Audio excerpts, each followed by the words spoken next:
take you right back to where it all started. You were born Joan Henrietta Collins. Yes. In London, to your mum Elsa and dad Joe. Yes. It was said in your family to show over-affection was a sign of weakness. Is that a fair reflection, do you think? Not from my mother, no. But from your dad? Oh, yes. Oh, yes. Well, you know, my father, he was born in, I think, 1906. So basically, he was from a family of Victorians, and those people thought that children should be seen and not heard. It was Sister Jackie. Yes. And a brother William. Yeah. Did your relationship with your father change after they were born? No. My relationship with my father was always kind of hands-off. He was a man who did what he wanted to do. He was the boss. He was very much L30, you know, come in and have what he did, everything that he wanted. I suppose that when you look at these pictures now, he was pretty loving to me then. But then I guess when Jackie was born, which is 4 or 5 years later, that maybe the affection was transferred to him, to her. Mm. Did he ever praise you? No. When I was voted when I was 18, and I was voted the most beautiful girl in England by the Photographers Association of something, and they called Daddy up to say, your daughter's just been named this fabulous, what do you think? He said, I'm amazed. Well, she's a nice-looking girl, but nothing special. Yeah, we would not... I said, if I had been praised more, probably, I would have run the world. No, but I would have probably done a lot better. Do you think so? Yes, but I think that both Jackie and I have done incredibly well. I was going to say, you haven't done badly. No, we've done really well. I'm not complaining, believe me. But you were talking about the family situation. Yeah, I mean, do you think you would have done better with men, perhaps, if your father had been more loving towards you? You ever thought of that? No, I'm not very analytical, you see. You can analyse me. Go on. Well, let me put it to you. That yes. your dad wasn't that loving towards you. Yes. And that perhaps you were then chasing the security and love from a man that you never got from him.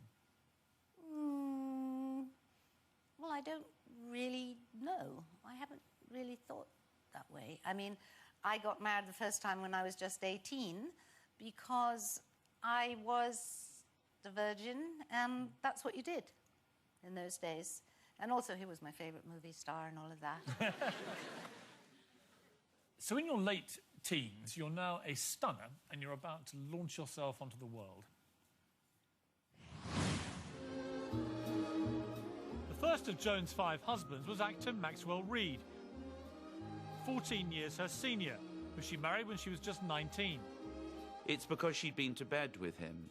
And in those days, her mother had said if you ever give yourself to a man, you must then do the decent thing. And Joan had, and she did. Joan found herself in an abusive relationship. But after fighting back and divorcing Reid, she made an audacious bid for Hollywood stardom. She was still in her early 20s. 21, for any actor or actress to go to Hollywood, is young. Absolutely, because usually you try and establish yourself in your own country first of all. She took over from Marilyn Monroe in Girl on the Red Velvet Swing, and so she knew Hollywood in its heyday. But Joan soon discovered a darker side to Hollywood. She immediately ran up against the old guard of all those, you know, those producers, which they really controlled the town, and the casting couch was very much intact at that time. But she refused to go that route. I mean, there were a couple of big, heavy producers who said, the only way in is, you know, if you come and see me in the back room. And she said, I'm not going to do that. Joan may have snubbed the Hollywood casting couch, but she was more receptive to its leading men and had a string of lovers. Suddenly, this gorgeous-looking British actress arrives in town, and she had lots of famous boyfriends along the way. She was on the arm of every eligible actor bachelor in town. One Hollywood heartthrob who caught her eye and captured her heart was Warren Beatty, the man every woman wanted to be with. She talks a lot about Warren because I think they had the deepest, longest relationship. I'm sure that she made the kind of mistakes and had the kind of innocence that any woman does in an industry which is that voracious. She knows. I mean, Joan, you were quite a naughty girl, weren't you? Compared to the girls of today, absolutely not. Really? No. I was what you call a serial monogamist. I mean, after I divorced Maxwell Reed, and I was in Hollywood by that time, I was with Sidney Chaplin for over a year, then I was with Arthur Lowe for over a year, then I was with George England for about a year, and then I met Warren, and we were together for a year and a half, by which time I was 50. No. I mean, looking at you two there, you were Burton and Taylor, but better looking, Yeah. weren't you? I don't know about better looking. When did you first meet him? I first met him at La Scala, a restaurant in, which you know, in LA, and I was having dinner with my agent and his wife, Mort Weiner, and he was having dinner with Jane Fonda and somebody else, and he kept on looking over at me, and the guy said, "That's Warren Beatty, who's Shirley MacLaine's younger brother. He's just come out to Hollywood to try and become a star." I said, "Oh, really?" You know, I wasn't terribly interested. And when I got home, he'd called me. He'd found out my number. And he said, would I go out? And I said, no, I don't know you, blah, blah. We had a bit of a conversation. He's a good talker on the phone. He gives great telephone. I bet he does. And then a few days later, I went to a party, and he was playing the piano, and he plays the piano very well. And so you're now thinking, this guy's quite interesting, actually. Yes, and I was in the middle of a relationship with a married man, which is the only time I've ever been in a relationship with a married man. I do not recommend it, girls. It is terrible. Married men, hateful, unless they're married to you, of course. But who was constantly saying that he was separated. And so I was pretty unhappy in this relationship. And then Warren called me, and we went out, and that was it. We were together for a year and a half. What was he like? What was it like? It was okay. It was fun.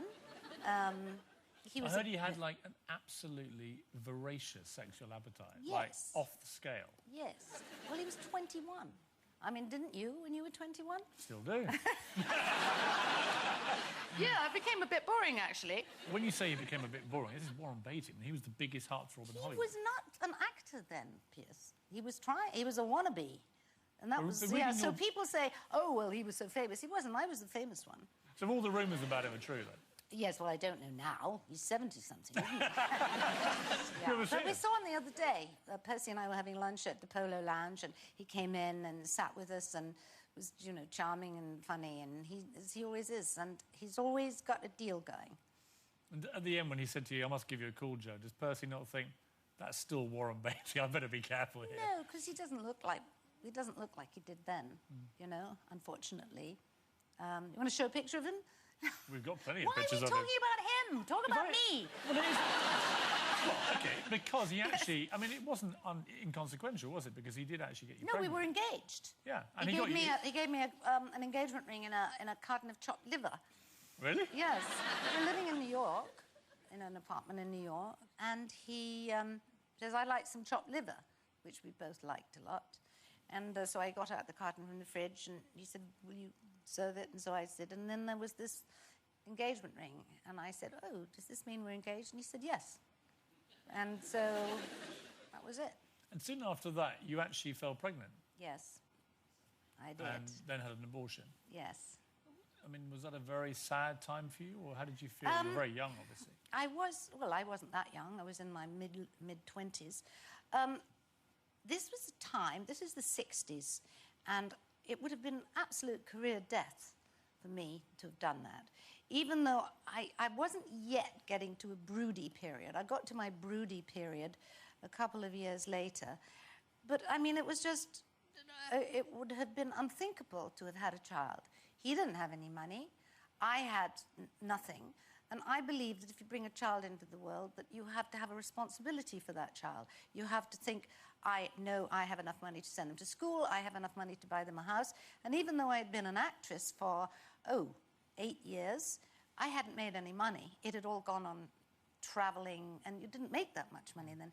So, yes, I did. We went to some place in New Jersey, and I did it. But like I do everything in life, I did, okay, that's it. Close the book, over that, next. you know, And period can you of my actu- life. And can you actually move on, or do you, Yes, do you sometimes I can move think on. back? I read these articles about women in magazines. Oh, I'm still brooding for the baby that I, you know, that I aborted.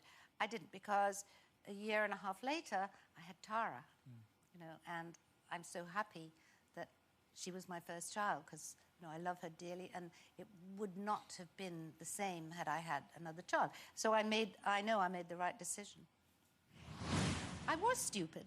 I was an idiot. You know, I have made mistakes, but, you know, show me a person who hasn't made a mistake and I'll show you a person who hasn't lived properly.